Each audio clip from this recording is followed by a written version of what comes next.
My dear masters, my dear friends and my dear gods, எல்லோருக்குமே வணக்கம். குருமார்களான பிதாமகர் பிரம்மஸ்ரீ பத்ரிஜி அவர்களுக்கும் PSSM PMC அனைத்து பிரமிட் மாஸ்டர்ஸ்கள் எல்லாருக்குமே என்னுடைய வணக்கத்தை தெரிவித்துக் கொள்கிறேன். மை டியர் மாஸ்டர்ஸ், தினமும் தியானம் செய்யும் போது நம்முடைய வில் பவர் என்பது நல்ல பலமாகும். அவர் வில் பவர் கெட்ஸ் ஸ்ட்ரென்தன்ட். எதுக்காக இந்த வில் பவர் என்பது நமக்கு தேவை என்றால், தினந்தோறும் நாம் ஏதாவது ஒன்று, அது ஆன்மீகமான செயலாகட்டும் அல்லது பௌத்திகமான நம்முடைய தொழிலுக்கு சம்பந்தப்பட்ட செயலாகட்டும், அது வெற்றிகரமா நடக்கணும் அப்படின்னா நம்முடைய வில் பவர் என்பது மிக்க பலமாக இருக்கணும். வில் பவர் இல்லாம எந்த செயலும் வெற்றி என்பது அடைய முடியாது. எதுக்காக அப்படின்னா, வில் பவர் இருந்தால் நம்முடைய மனம், நம்முடைய புத்தி, நம்முடைய ஆன்மா சக்தி மூணும் கலந்து நம்முடைய பௌதிக உடலின் மூலம் அந்த செயல் என்பது செய்யப்படும். வில் பவர் இல்லாம இருந்தால் மனம் என்பது அந்த செயலுக்கு சம்பந்தப்பட்ட எண்ணங்கள் இல்லாம வேற ஏதோ யோசிக்கிட்டே இருக்கும். புத்தி என்பது தீவிரமாக யோசிக்காமல் அப்படியே இருக்கும். ஆன்ம சக்தி என்பது உதவி செய்யணும் அப்படின்னாலும் மனம் புத்தி என்பது கோஆபரேஷன் பண்ணாம இருந்தால் ஆன்ம சக்தி என்பது நம்முடைய செயலுக்கு வராது. வில் பவர் என்றால் என்ன அப்படின்னா, ஒரு செயல் ஏதாவது செய்யணும், ஒரு வேலை ஏதாவது மேனிஃபெஸ்ட் பண்ணணும், ஒரு விஷயம் ஏதாவது மேனிஃபெஸ்ட் பண்ணணும் அப்படின்னா நம்முடைய மனம் புத்தி ஆன்ம சக்தி இது மூணும் ஃபோக்கஸ்டா இருக்கும்போது ஆட்டோமேட்டிக்கா அது வேலை நடக்கும், மேனிஃபெஸ்ட் என்பது ஆகும். மனம் புத்தி ஆன்மா இந்த மூணுமே ஒரு நிலைப்படுத்து ஒரு point focus, one point focused கொண்டு வருவது தான் வில் பவர். பௌத்திகமான செயல்கள் எல்லாமே செய்யணும் அப்படின்னா, நான் ஒரு 10ஆம் கிளாஸ் பாஸ் ஆகணும். யாருக்காக பாஸ் ஆகுறீங்க? உங்களுக்காக நீங்க பாஸ் ஆகுறீங்க. எனக்கு கல்யாணம் ஆகல, கல்யாணம் ஆகணும் அப்படின்னா யாருக்கு கல்யாணம் ஆகணும்? உங்களுக்கு தான். எதுக்காக ஆகணும்? உங்களுடைய வளர்ச்சிக்காக. நான் ஒரு கார் வாங்கணும். யாருக்காக வாங்குறீங்க? உங்களுக்காக நீங்க வாங்குறீங்க. அப்படின்னும் போது உங்களுடைய மனம், உங்களுடைய புத்தி, உங்களுடைய ஆன்ம சக்தி மட்டுமே உங்களுடைய வில் பவருக்கு தேவையான ஃபோக்கஸ்ட் ஒன் பாயிண்டட்னஸ் அப்படின்றது ஃபார்ம். அதுவே நீங்க அடுத்த நிலைக்கு போகும்போது நல்ல தியானம் பண்ணி, எனக்காக இல்லை, இந்த உலகத்திற்காக, இந்த உலக நன்மைக்காக, மக்களுடைய நன்மைக்காக அப்படின்னும் போது உங்களுக்கு இந்த மூணு மட்டுமே கிடையாது.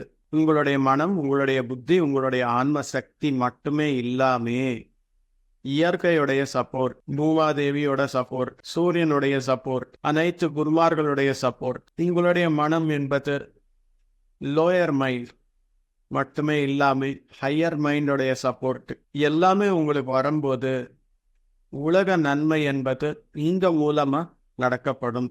அந்த மாதிரி ஒரு எக்ஸ்ட்ராடினரி வில் பவர் என்பது உங்களுக்கு வரணும் அப்படின்னா தியானம் என்பது மிக்க முக்கியம். சில யோகிமார்கள் எல்லாருமே வருட கணக்குல ஆண்டு கணக்குல தியானம் என்பது செய்வார். எதுக்கு செய்வார்? அவங்களுக்கு தெரியும், நம்முடைய மனம், நம்முடைய புத்தி, நம்முடைய ஆன்ம சக்தி மட்டுமே இருந்தால் இவ்வளவு பெரிய செயல்கள் எல்லாமே செய்யப்படாது, செய்யறதுக்கு வாய்ப்பு இல்லை, செய்ய முடியாது அப்படின்னு சொல்லி அவங்களுக்கு தெரியும். அதற்காக தபஸ் என்பது செய்வாங்க. தபஸ் என்றால் என்ன? தேவையில்லாதது எல்லாமே விட்டுட்டு ஒரே ஒரு செயல் மேல உட்கார்ந்து தியானம் செய்வாங்க. செய்யும் போது என்ன ஆகும்? இயற்கையுடைய சப்போர்ட்டு, பூமாதேவியோட சப்போர்ட்டு, சூரியனுடைய சப்போர்ட்டு, அனைத்து குருமார்களுடைய சப்போர்ட்டு, ஆஸ்ட்ரல் மாஸ்டர்ஸ்களுடைய சப்போர்ட்டு எல்லாமே வருது. ஆட்டோமேட்டிக்கா அவங்க செய்ய வேண்டிய செயல்கள், உலக நன்மைக்காக என்னென்ன செய்யணுமோ அது எல்லாமே செய்யறதுக்கு வாய்ப்பு. அதுதான் மாஸ்டர்ஸ் நாம் எல்லோரும் செய்ய வேண்டியது. ஒரு இடத்துல உட்கார்ந்து ஒரு சில நேரம் ஆகட்டும், தினமும் தியானம் செய்தால் போதும். 1 மணி நேரமோ 2 மணி நேரம் 3 மணி நேரமோ கண்டிப்பா நாம் எல்லோரும் தியானம் செய்தால் நாம் எதுக்காக வந்திருக்கிறோம் அப்படின்ற சத்தியங்கள் எல்லாமே உணர முடியும். உணர்ந்ததுக்கு அப்புறம் என்ன ஆகும்? சும்மா உட்காருவோம் இல்ல, அந்த செயல் செய்யணும் அப்படின்னு சொல்லி நமக்குள்ளேயே ஒரு ஒன் பாயிண்டட்னஸ் அப்படின்றது கிரியேட் ஆன உடனே என்ன ஆகும்? ஏன் இது நடக்கல, ஏன் இது நடக்கல, ஏன் இது நடக்கல அப்படின்னு சொல்லி யோசிக்கும் போது இன்னும் ஆழமான தியானம் பண்ண பண்ண பண்ண பண்ண ஏதோ ஒரு நாள் நமக்கு இயற்கையுடைய சப்போர்ட்டு, பூமாதேவியோட சப்போர்ட்டு, சூரியனுடைய சப்போர்ட்டு, சந்திரனுடைய சப்போர்ட்டு, பெரிய பெரிய குருமார்களுடைய சப்போர்ட்டு, ஆஸ்ட்ரல் மாஸ்டர்ஸுடைய சப்போர்ட்டு, எல்லாருடைய சப்போர்ட்டு வரும்போது இந்த உலகத்திற்கு தேவையானது எல்லாமே நடக்கும். அதுதான் மாஸ்டர்ஸ் பத்ரிஜி நமக்கு சொல்லி கொடுத்த ஒரு விஷயம். இந்த உலகத்திற்கு ஏதாவது நீங்க கொடுத்துட்டு போகணும், சும்மா அப்படியே போகக்கூடாது. நீங்க இத்தனை பிறவைகள் எல்லாமே தியானம் எல்லாமே பண்ணிருக்கீங்க, அதற்காகவே நீங்க இந்த பிறவில இவ்வளவு அழகான வாழ்க்கை என்பது உங்களுக்கு கிடைச்சிருக்கு. இல்லாட்டி ஒரு பௌத்திகமான வாழ்க்கை தான் நமக்கு இருக்கும். தியானம் என்பது கிடைச்சிருக்காது. போன பிறவியோட அது புண்ணியம்னு சொல்லலாம், அது கண்டினியூஷன் அப்படின்னு சொல்லலாம்.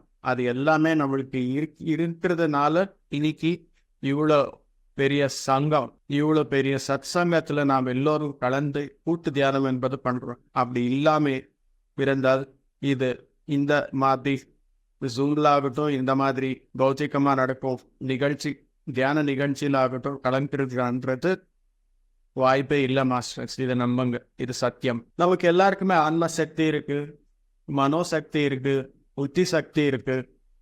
இயற்கையுடைய சப்போர்ட்டு, பூமாதேவியோட சப்போர்ட்டுக்காக தியானம் பண்ணணும். பண்ணாக்கா நாம் இந்த உலகத்திற்கு எதற்காக வந்திருக்கிறோமோ அதுதான் நம்முடைய முக்கியமான குறிக்கோளாகும்.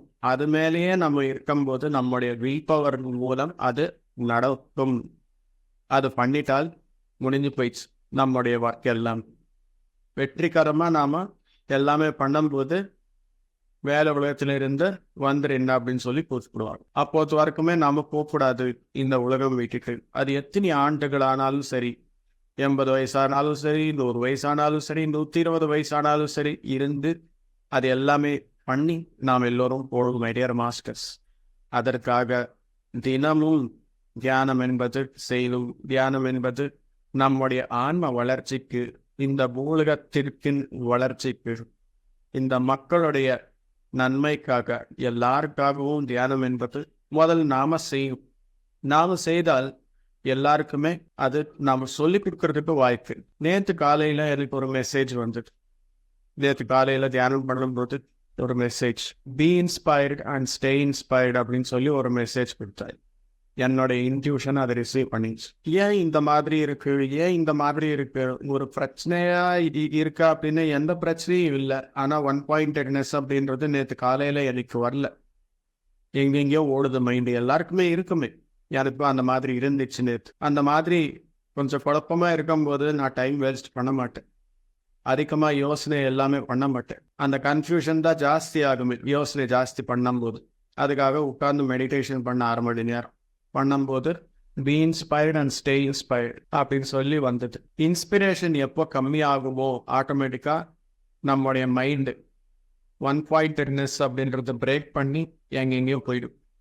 அந்த 1 பாயிண்டட்னஸ் அப்படின்றது இருக்கணும் அப்படின்னா எப்பவுமே எனர்ஜி என்பது ஜாஸ்தி இருக்கணும். எப்பவுமே புது விஷயங்கள் என்பது நம்முடைய புத்திக்கு கொடுத்துட்டே இருக்கணும். ஆட்டோமேட்டிக்கா 1 பாயிண்டட்னஸ் அப்படின்றது ஒன்று. இது எப்படி, யார் வந்து கொடுப்பாங்க நம்மளுக்கு? தினமும் யாரோ ஒருத்தர் வந்து கொடுக்கணும், யாரோ ஒருத்தர் இன்ஸ்பிரேஷன் கொடுக்கணும் அப்படின்னு எப்படி கொடுப்பாங்க? கொடுக்கறதுக்கு வாய்ப்பு இல்லை. You have to stay inspired and you have to inspire others. அதுக்காக என்ன பண்ணணும் அப்படின்னா, கையில ஒரு 1000 என்பது எப்பவுமே இருக்கணும். அந்த 1000 பேர் என்ன அப்படின்னா புத்தகம். எப்போ உங்களுடைய இன்ஸ்பிரேஷன் கம்மியாக இருக்குமோ மனம் என்பது குழப்பத்துக்கு போயிடும். தேவையில்லாத எண்ணங்கள் எல்லாமே உருவாக்க ஆரம்பிக்கும். That is the indication your inspiration is last. Go and read some book. உடனே ஒரு புக் எடுத்துட்டு படிங்க, இல்ல கண்ணு மூடி உட்காருங்க, தியானம் செய்யுங்க. ஆட்டோமேட்டிக்கா யூ வில் கெட் இன்ஸ்பிரேஷன். அந்த இன்ஸ்பிரேஷன் வந்த உடனே your willpower will be back. You will start working. நம்முடைய செயலுக்கு நாம போய், இதுதான் மை டியர் மாஸ்டர்ஸ் தியானத்துடைய அருமை. அதுக்காக தினமும் தியானம் செய்யுங்க, புத்தகத்தை வாசிங்க, தினமும் சத்சங்கத்துல அட்டெண்ட் ஆகுங்க. Thank you masters. எல்லோருக்கும் நன்றி, வணக்கம்.